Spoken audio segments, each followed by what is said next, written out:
Lei nº 10.406, de 10 de janeiro de 2002. Institui o Código Civil. Parte geral. Livro I. Das pessoas. Título I. Das pessoas naturais. Capítulo I. Da personalidade e da capacidade. Artigo 1º. Toda pessoa é capaz de direitos e deveres na ordem civil. Artigo 2º. A personalidade civil da pessoa começa do nascimento com vida, mas a lei põe a salvo, desde a concepção, os direitos do nascituro. Artigo 3º. São absolutamente incapazes de exercer pessoalmente os atos da vida civil os menores de 16 anos. Artigo 4º. São incapazes, relativamente a certos atos ou à maneira de os exercer, os maiores de 16 e menores de 18 anos. Os ébrios habituais e os viciados em tóxico. Aqueles que, por causa transitória ou permanente, não puderem exprimir sua vontade. Os pródigos. Parágrafo único. A capacidade dos indígenas será regulada por legislação especial. Artigo 5º. A menoridade cessa aos 18 anos completos, quando a pessoa fica habilitada à prática de todos os atos da vida civil. Parágrafo único. Cessará, para os menores, a incapacidade pela concessão dos pais, ou de um deles na falta do outro, mediante instrumento público, independentemente de homologação judicial, ou por sentença do juiz, ouvido o tutor, se o menor tiver 16 anos completos. Pelo casamento. Pelo exercício de emprego público efetivo. Pela colação de grau em curso de ensino superior. Pelo estabelecimento civil ou comercial, ou pela existência de relação de emprego, desde que, em função deles, o menor com 16 anos completos tenha economia própria. Artigo 6º. A existência da pessoa natural termina com a morte, presume-se esta, quanto aos ausentes, nos casos em que a lei autoriza a abertura de sucessão definitiva. Artigo 7º. Pode ser declarada a morte presumida, sem decretação de ausência, se for extremamente provável a morte de quem estava em perigo de vida. Se alguém, desaparecido em campanha ou feito prisioneiro, não for encontrado até 2 anos após o término da guerra. Parágrafo único. A declaração da morte presumida, nesses casos, somente poderá ser requerida depois de esgotadas as buscas e averiguações, devendo a sentença fixar a data provável do falecimento. Artigo 8º. Se 2 ou mais indivíduos falecerem na mesma ocasião, não se podendo averiguar se algum dos comorentes precedeu aos outros, presumir-se-ão simultaneamente mortos. Artigo 9º. Serão registrados em registro público os nascimentos, casamentos e óbitos. A emancipação por outorga dos pais ou por sentença do juiz. A interdição por incapacidade absoluta ou relativa. A sentença declaratória de ausência e de morte presumida. Artigo 10. Far-se a averbação em registro público das sentenças que decretarem a nulidade ou anulação do casamento, o divórcio, a separação judicial e o restabelecimento da sociedade conjugal. Dos atos judiciais ou extrajudiciais que declararem ou reconhecerem a filiação. Capítulo 2º. Dos direitos da personalidade. Artigo 11. Com exceção dos casos previstos em lei, os direitos da personalidade são intransmissíveis e irrenunciáveis, não podendo o seu exercício sofrer limitação voluntária. Artigo 12. Pode-se exigir que cesse a ameaça, ou a lesão, a direito da personalidade, e reclamar perdas e danos, sem prejuízo de outras sanções previstas em lei. Parágrafo único. Em se tratando de morto, terá legitimação para requerer a medida prevista neste artigo o cônjuge sobrevivente, ou qualquer parente em linha reta, ou colateral até o 4º grau. Artigo 13. Salvo por exigência médica, é defeso o ato de disposição do próprio corpo, quando importar diminuição permanente da integridade física, ou contrariar os bons costumes. Parágrafo único. O ato previsto neste artigo será admitido para fins de transplante, na forma estabelecida em lei especial. Artigo 14. É válida, com objetivo científico, ou altruístico, a disposição gratuita do próprio corpo, no todo ou em parte, para depois da morte. Parágrafo único. O ato de disposição pode ser livremente revogado a qualquer tempo. Artigo 15. Ninguém pode ser constrangido a submeter-se, com risco de vida, a tratamento médico ou a intervenção cirúrgica. Artigo 16.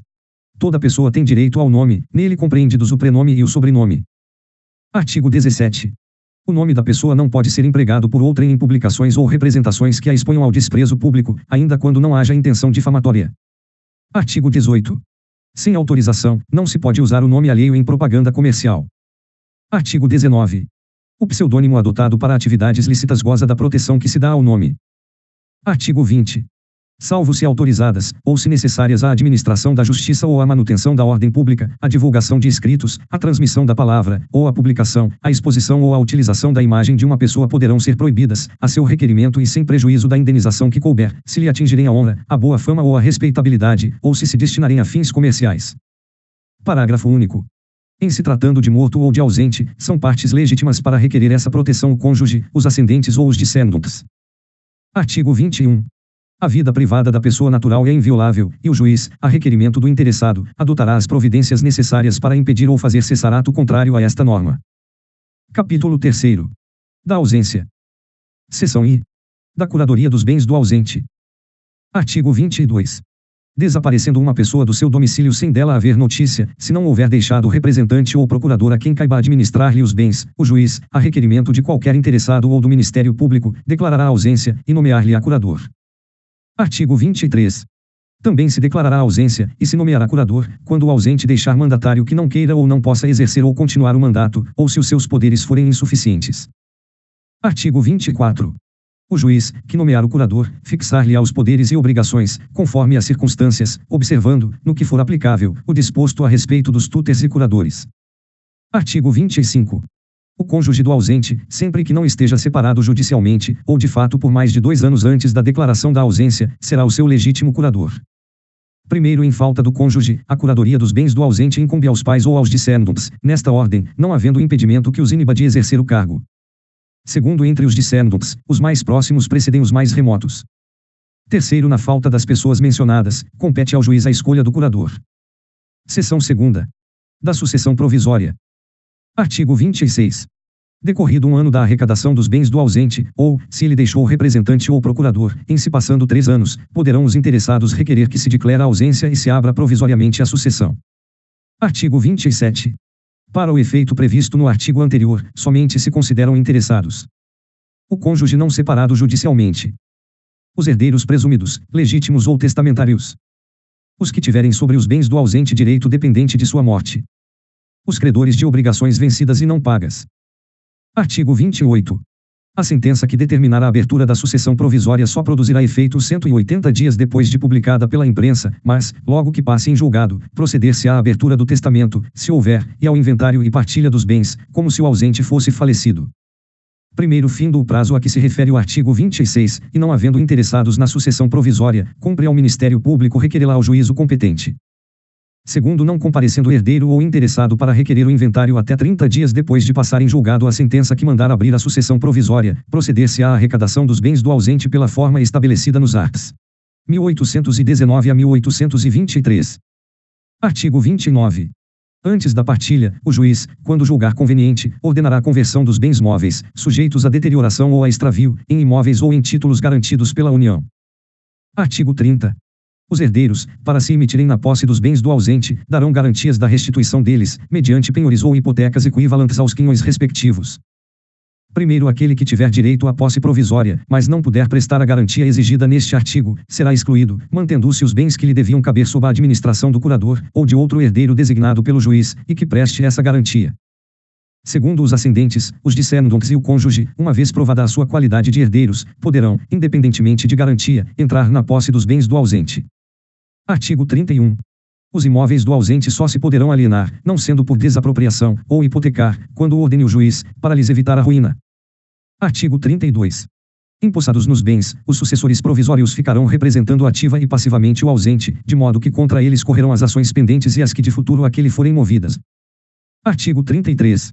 O descendente, ascendente ou cônjuge que for sucessor provisório do ausente, fará seus todos os frutos e rendimentos dos bens que a este couberem. Os outros sucessores, porém, deverão capitalizar metade desses frutos e rendimentos, segundo o disposto no artigo 29, de acordo com o representante do Ministério Público, e prestar anualmente contas ao juiz competente. Parágrafo único. Se o ausente aparecer, e ficar provado que a ausência foi voluntária e injustificada, perderá ele, em favor do sucessor, sua parte nos frutos e rendimentos. Artigo 34. O excluído, segundo o artigo 30, da posse provisória poderá, justificando falta de meios, requerer-lhe seja entregue metade dos rendimentos do quinhão que lhe tocaria. Artigo 35. Se durante a posse provisória se provar a época exata do falecimento do ausente, considerar-se-á, nessa data, aberta a sucessão em favor dos herdeiros, que o eram àquele tempo. Artigo 36.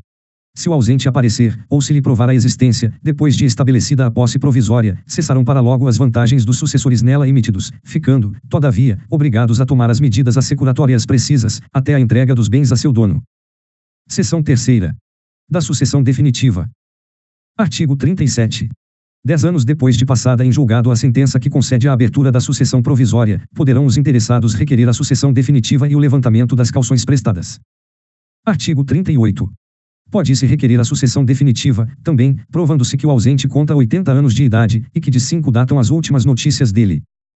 Artigo 39. Regressando o ausente nos 10 anos seguintes à abertura da sucessão definitiva, ou algum de seus descendentes ou ascendentes, aquele ou estes haverão só os bens existentes no estado em que se acharem, os subrogados em seu lugar, ou o preço que os herdeiros e demais interessados houverem recebido pelos bens alienados depois daquele tempo. Parágrafo único. Se, nos 10 anos a que se refere este artigo, o ausente não regressar, e nenhum interessado promover a sucessão definitiva, os bens arrecadados passarão ao domínio do município ou do Distrito Federal, se localizados nas respectivas circunscrições, incorporando-se ao domínio da União, quando situados em território federal.